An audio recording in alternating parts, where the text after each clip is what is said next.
A new crew heads to the space station, a major storm spotted from space, and a robotic spacecraft enabling human missions to the moon.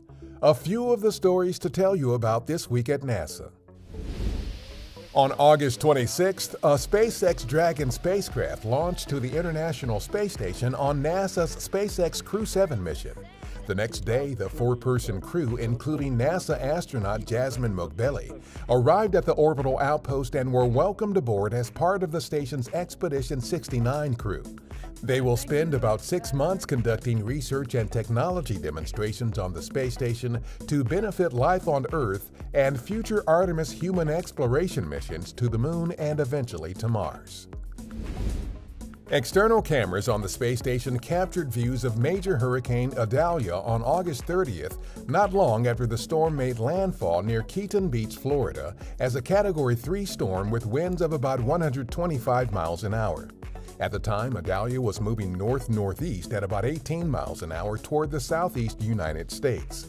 Prior to landfall, the system had reached Category 4 storm status with winds of about 130 miles an hour.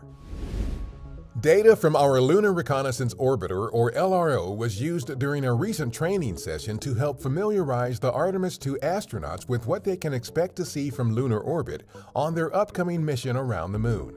The training involved scientific visualizations to help them identify lunar landmarks, geological features, and areas of interest for future Artemis moon landings.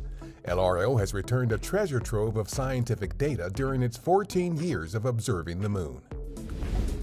August 30th marked the 40-year anniversary of NASA astronaut Guy Bluford becoming the first African American to fly in space.